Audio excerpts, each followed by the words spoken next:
After a series of long tones and possibly the Shikowitz studies, you could extend those, of course, to create your own length of time that you felt appropriate for your group. The next phase is to go to a lip slur based exercise. And as you've probably heard on the last video and as you hear on this video, you hear the brass doing lip slurs on the valve combinations, but you also hear a sound that's on the fifth above tonic.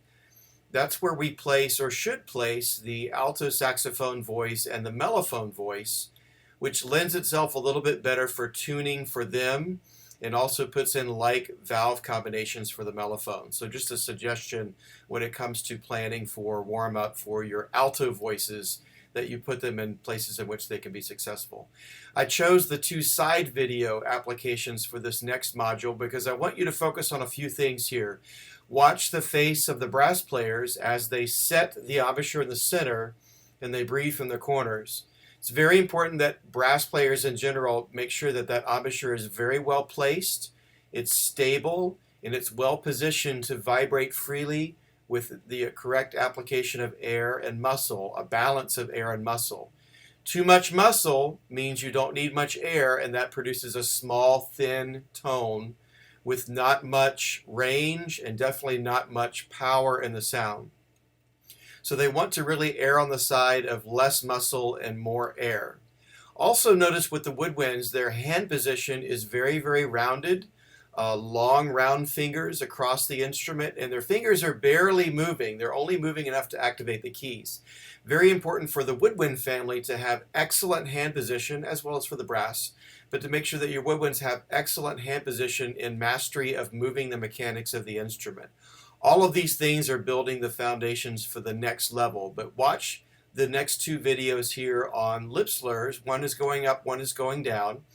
But to extend the range of that and to create the sense of free flexibility through the use of proper air and vibration through aperture or through the reed.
As I stated before, it is very important for the woodwinds and the brass to have that embouchure in a very stable position, a correct position, with the sense of set. So we talk about set and having that in the middle of the embouchure ready to go. They breathe from their corners, 2-count breath, and then they initiate the correct pitch with the correct style of articulation that we're going after in the particular exercise that we're doing. So that should have been very readily clear with their performance of the last two videos. Also notice that the brass were very smooth with their lip slurs, slurring through the valve combinations and trying to hit each partial.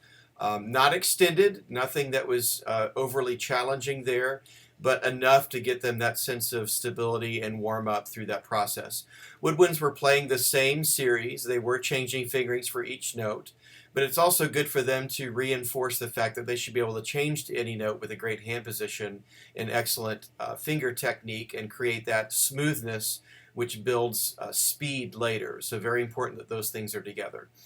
Also notice at the end of every release, they manage to have a quality sound, so they're not blowing slow air into the release and they're not altering the release by stopping with the tongue. There has to be an aw or a daw sense of sound, so there's resonance at the end of the sound. So they were creating that across the exercise, all the while maintaining that soft face. You didn't see stress in their neck or their chest or their shoulders. And that sense of fundamental, they were building off the last series of fundamentals with the long tones and the flow studies.